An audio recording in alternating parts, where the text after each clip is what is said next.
खबर विदिशा से, जहां कुरवई के एक और शासकीय कन्या बालक प्राथमिक स्कूल के अंदर मजार पाई गई, जहां बाकायदा इबादत होती है।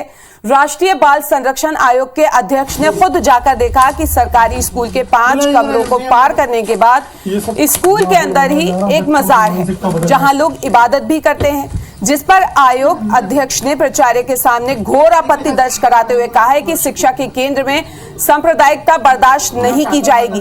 दरअसल आयोग अध्यक्ष ने सरकारी स्कूल में मजार बनाने के मामले को लेकर जांच की थी। उसी दौरान कुरवई के एक दूसरे स्कूल में भी इस तरह का मामला सामने आया है। इस पूरे मामले को वो मध्य प्रदेश सरकार और भारत सरकार को अपने प्रतिवेदन भेजेंगी। यही नहीं, उन्होंने अब बच्चों की सुरक्षा को लेकर भी गंभीर सवाल उठाए हैं, क्योंकि अगर मजार का इबादत स्कूल टाइमिंग में नहीं होता तो बच्चों की सेफ्टी के लिए बहुत बड़ा खतरा और स्कूल की सेफ्टी के लिए भी खतरा है। उन्होंने कहा कि स्कूल टाइम के बाद स्कूल परिसर लोगों के लिए खुला रहना एक गंभीर मुद्दा है। ये सब माहौल बनाया जा रहा, बच्चों की मानसिकता में एक अन्य विद्यालय शासकीय बालक कन्या प्राथमिक शाला जो शहर के बिल्कुल मध्य में स्थित है, वहाँ पे हमको 4-5 कमरे पार करने के बाद बकायदा एक मजार रूपी संरचना मिली, जहाँ पे रेगुलर वर्शिप की जा रही है, रिलीजियस प्रैक्टिस की जा रही है। अब सोचने की बात है कि स्कूल के वर्किंग आवर्स के बीच में कैसे बच्चों की पढ़ाई को व्याधित करते हुए 5 क्लासरूम पार करके मजार पे लोग बाग अपनी रिलीजियस प्रैक्टिसेस कंडक्ट करने जाती है। और अगर ये स्कूल टाइमिंग्स में नहीं होता तो फिर ये तो बच्चों की सेफ्टी के लिए बहुत बड़ा खतरा है और स्कूल की सेफ्टी के लिए भी खतरा है कि स्कूल टाइम के बाद कैसे ये जगह लोगों के लिए खुली रहती।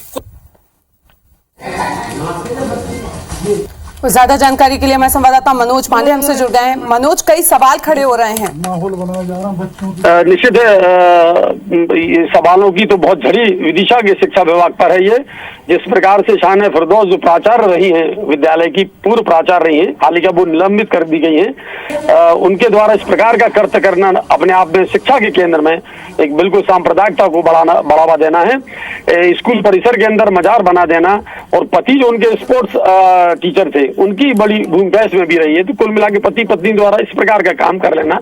दूसरी और एक और बड़ी दुखद बात कहेंगे कि वहां नमाज पढ़ने के लिए टीचरों ने अलग से कक्ष, विद्यार्थियों के लिए अलग से कक्ष तैयार कर लिया गया था। वही सब जो एक तरीका जो होता है उस प्रकार का वहां जमावट कर ली गई थी।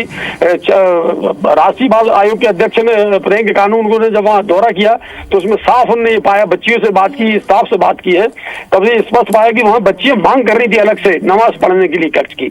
तो आप सोचिए कितना बड़ा एक षड्यंत्र कहा जाए। बाल आयोग के अध्यक्ष के मुताबिक उन्होंने कहा कि एक तरह का षड्यंत्र कहा जाएगा इसको, कि इस प्रकार के कक्षों में विद्यार्थी जहां पढ़ने जाते हो और सांप्रदायिक कोई भी धर्म की बात हो, बात मुस्लिम हिंदू से नहीं, कोई भी धर्म की बात हो, वर्शिप करना चाहिए, घर में करें, पूजा के जो आराधना स्थल उसमें करें, लेकिन शिक्षा के केंद्र में इस प्रकार के काम बिल्कुल नहीं कहे जा सकते सही। और इसमें सबसे बड़ी घोर लापरवाही कही जाएगी जिला शिक्षा अधिकारी की, कि फरवरी मार्च में वो चबूतरे तैयार हो रहे हैं, इसके बावजूद भी आंखें मूंदे बैठे रहे जिला शिक्षा अधिकारी अतुल कुमार मुदगल। निश्चित है कि अगर निलंबित प्राचार्य हुई हैं तो आने वाले समय में गाज इन पर भी गिरना तय है। बिल्कुल मानना पड़ेगा कि इसमें डीओ की बहुत बड़ी भूमिका है, जो अपने विद्यार्थियों से चर्चा नहीं कर पाए, अपने स्टाफ से चर्चा नहीं कर पाए कि आखिर इस प्रकार का आगे क्या करेंगे। डीओ गलती मान रहे हैं, निलंबित कर दिया है, कार्रवाई चल रही है।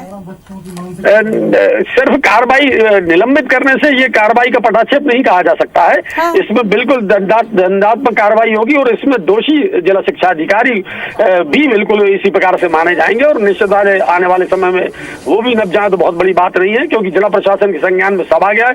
राष्ट्रीय बाल आयोग के संरक्षण में सब आ गया नहीं था कि इसको जो परिसर है उसमें मजार बनी हुई है।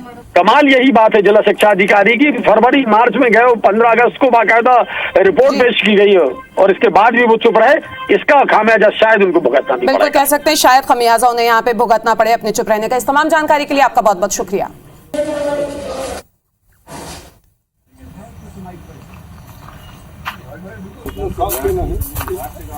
तो देख सकते हैं आप, यहाँ पे स्कूल में मजार बनी हुई है और स्कूल के अंदर ये मजार है। 5 जो क्लासरूम हैं उसको पार करके फिर वहां पे जाना पड़ता है। स्कूल की दीवार को हरे रंग से पोता गया है और स्कूल के अंदर मजार है।